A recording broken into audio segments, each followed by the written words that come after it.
اس کے بعد جب رمضان کا مہینہ شروع ہوتا ہے تو جیسے انگریزی کیلنڈر میں مارچ کے مہینے میں کلوزنگ ہو جاتی ہے، 1 اپریل سے ساری کمپنیوں کا نیا حساب کتاب شروع ہوتا ہے۔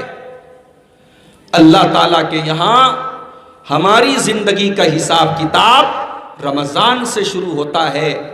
ہم نے جتنا جو عمل کیا سال بھر میں، شعبان میں اللہ کے یہاں پیش کر دیا گیا۔ اب رمضان میں ہماری زندگی کا ایک نیا چیپٹر اللہ تعالیٰ کے سامنے جا رہا ہے۔ میرے بھائیوں، یہ ہماری خوش قسمتی ہے، یہ ہماری خوش قسمتی ہے کہ اللہ تعالیٰ نے ہمیں اور آپ کو ایک موقع اور دیا ہے، ایک چانس اور دیا ہے۔ حتی اللقمۃ التی تضعها فی امرأتک، تم اپنی بیوی کے منہ میں جو لقمہ ڈالتے ہو، بیوی کو جو کھانا کھلاتے ہو، اپنی پتنی کو جو تم کھانا کھلاتے ہو، اس پر بھی تم کو ثواب ملے گا۔ پتہ چلا کبھی کبھی بیوی کو کھانا بھی کھلانا چاہیے۔ بہت سے لوگ بیچارے گھر میں آتے ہیں تو بیوی سے کہتے چل میرا ہاتھ پیر تو دبا، چل میرے ہاتھ پیر کی تو مالش کر۔ بیوی سے سیوا کروانا یہی کمال نہیں ہے، کبھی کبھی بیوی کے ساتھ بیٹھ کر کے اس کو محبت سے کھانا کھلانا، یہ بھی رسول کی سنت ہے۔ میرے بھائیوں، اس سنت کو بھی آپ زندہ کیجئے۔ اللہ کے نبی کہتے ہیں بیوی کے منہ میں جو تم لقمہ ڈالتے ہو، جو کھانا کھلاتے ہو، اس پر بھی تم کو ثواب ملے گا۔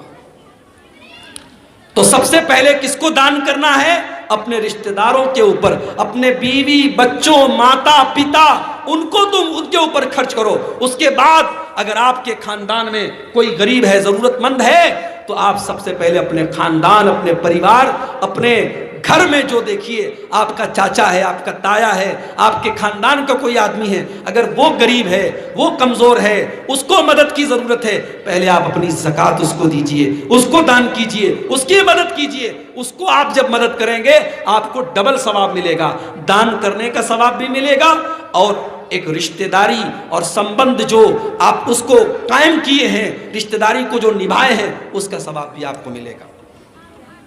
والیتاما، اور اے میرے بندو نیکی یہ ہے کہ تم یتیم کے ساتھ پنیہ کرو، یتیم کو دان دو۔ یتیم کس کو کہتے ہیں؟ یتیم اس کو کہتے ہیں جس کے سر سے اس کے باپ کا سایہ اٹھ جائے۔ بڑا بے سہارا ہو جاتا ہے وہ بچہ جس کے باپ کا سایہ اٹھ جائے۔ اللہ ہم سب کے باپ کا سایہ ہمارے اوپر قائم رکھے۔ یتیم اور اناتھ، اس کے دل کا درد وہی جانتا ہے میرے بھائی۔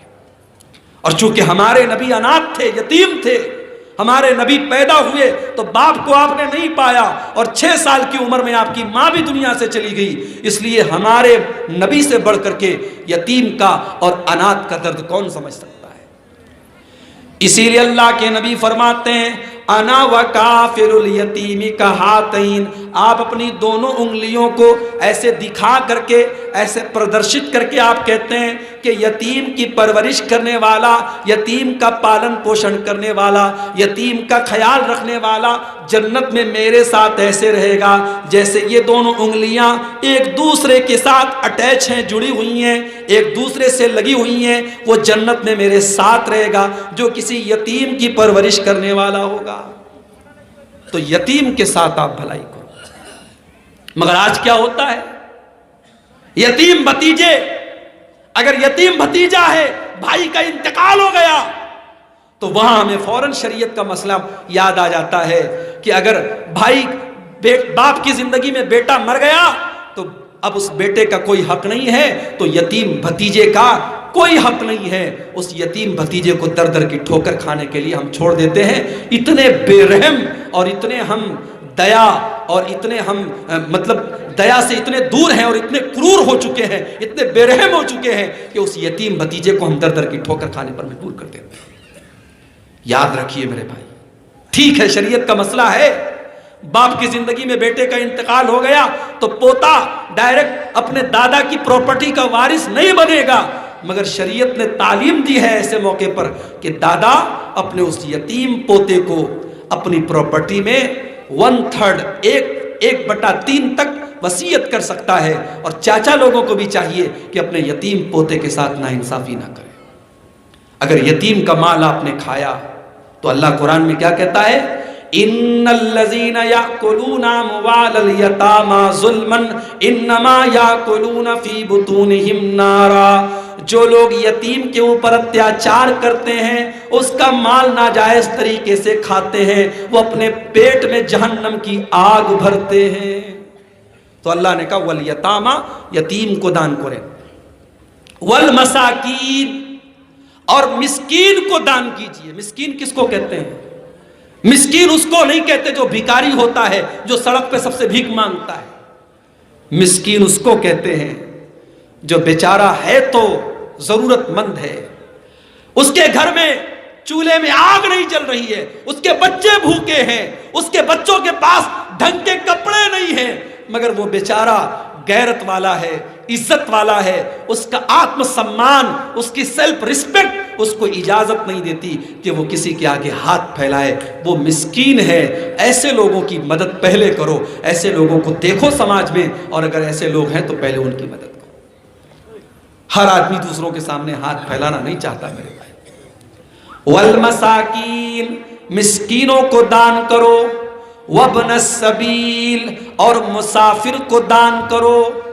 یو پی کا کوئی آدمی بنگال میں آیا، بیگ چوری ہو گیا، پرس چوری ہو گیا، سامان چوری ہو گیا، اپنے یو پی کے اندر وہ لکھپتی بھی ہو، اگر آپ کے گاؤں میں، آپ کے شہر میں آ کر کے اگر وہ ضرورت مند ہو گیا تو آپ اس کی مدد کرو۔